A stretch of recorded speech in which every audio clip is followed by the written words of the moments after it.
বন্ধুরা, ত্বক লাল হয়ে যাওয়া, ত্বকে লাল লাল র্যাশ হওয়া, তাতে চুলকানি হওয়া বা জ্বালা করা, বিশেষ করে রোদ্রে গেলে এই ধরনের উপসর্গ বেড়ে যায়। তো এই ধরনের উপসর্গগুলোকে সাধারণত সোলার অ্যালার্জি বা সান ইনডিউসড ডার্মাটাইটিস বলা হয়। হোমিওপ্যাথিতে বেশ কয়েকটা ওষুধ আছে এই ধরনের উপসর্গে বেশি বেশি ব্যবহার করা হয়। কোন কোন ওষুধগুলো? 1 নম্বর ওষুধ হচ্ছে ন্যাট্রামিউর। এই ন্যাট্রামিউর ওষুধটি কখন প্রয়োগ করা হয় না, রোদে বের হলেই যদি স্কিন লাল হয়ে যায়, র্যাশ বের হয়, রোদে মাথা ব্যথা করে, ত্বক শুষ্ক হয়ে যায়, রুক্ষ হয়ে যায়, মুখে বিশেষ করে গাল ও নাকের র্যাশ বেড়ে যায়, এই ওষুধটি তাহলে বিশেষভাবে ব্যবহার করা হয় বা বিশেষভাবে কার্যকরী। 2 নম্বর ওষুধটি বেলেডোনা। বেলেডোনা ওষুধটি কখন ব্যবহার করবেন? ত্বক লাল হবে, গরম হবে, তীব্র চুলকানি হবে, সামান্য রোদেও জ্বালা পোড়া হবে, হঠাৎ করে লাল দাগ বের হবে, এই ধরনের সিমটম যদি দেখা যায় তাহলে বেলেডোনা ওষুধটি ব্যবহার করা যেতে পারে। 3 নম্বর ওষুধটি এপিস মেল বা এপিস মেলিফিকা। এই ওষুধটি রোদে বের হলেই ফোলা মানে ত্বক ফুলে যায়, লাল হয়ে যায়, দাগ হয়ে যায়, তাতে জ্বালা হয়, চিমটি ধরনের ব্যথা হতে পারে, আর ঠান্ডা সেক দিলে আরাম হয়, তাহলে এপিসমেল ওষুধটি প্রয়োগ করা যেতে পারে। 4 নম্বর ওষুধটি হচ্ছে আর্টিকা ইউরেন্স। এই আর্টিকা ইউরেন্স ওষুধটি রৌদ্রজনিত অ্যালার্জি বা রোদে অ্যালার্জির জন্য সবচেয়ে কার্যকর একটা হোমিওপ্যাথি ওষুধ।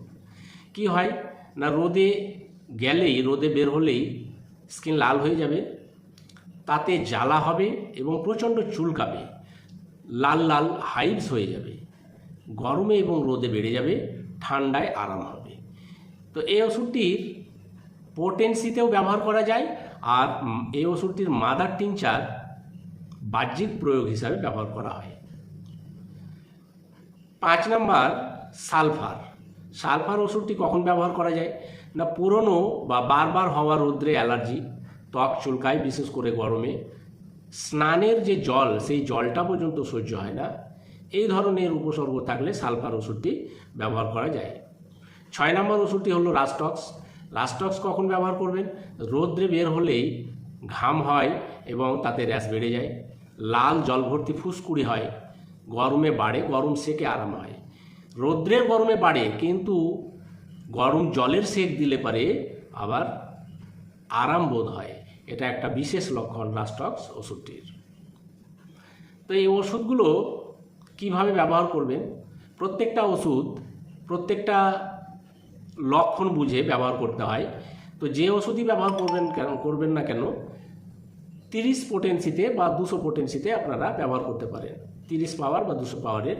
যদি 30 পাওয়ার ব্যবহার করেন তাহলে 2 ফোঁটা করে সকালে আর সন্ধ্যায় বা 2 বার ব্যবহার করতে পারেন। উপসর্গ কমে আসলে দিনে 1 বার ব্যবহার করবেন, আধ কাপ জল সহ খালি পেটে। আর যদি 200 পাওয়ার ব্যবহার করেন তাহলে 2 ফোঁটা করে সপ্তাহে 2 দিন ব্যবহার করবেন, খালি পেটে ব্যবহার করবেন, আধ কাপ জলে মিশিয়ে ব্যবহার করবেন। আর একটা যেটা বললাম যে মাদার টিংচার, এই আর্টিকা ইউরেন্সের মাদার টিংচার, যেটা বাহ্যিক প্রয়োগ করা হয়, যে জায়গাটা লাল হয়ে গেছে, চুলকাচ্ছে, জ্বালা করছে, তো আপনারা আর্টিকা ইউরেন্স ওষুধটির মাদার টিংচারে নিয়ে আসবেন। তারপরে অ্যাফেক্টেড এরিয়া, অর্থাৎ যে জায়গাটা লাল হয়ে যাচ্ছে বা ইচিং হচ্ছে, জ্বালা করছে, সেই জায়গাটায় কি করবেন, আধ কাপ জল নেবেন, আধ কাপ জলে আর্টিকা ইউরেন্স মাদার ওষুধটি 10 থেকে 15 ফোঁটা করে মিশাবেন। মিশিয়ে সেই জলটা মানে ওই চুলকানি জায়গাটা বা লাল হয়ে গেছে সেই জায়গাটায় আপনারা লাগাতে পারেন, তাহলে ঠান্ডা হবে, চুলকানিটা কমে যাবে। তো আশা করছি ভিডিওটি থেকে আপনারা অনেকটাই উপকৃত হবেন। ধন্যবাদ, ভালো থাকবেন, নমস্কার।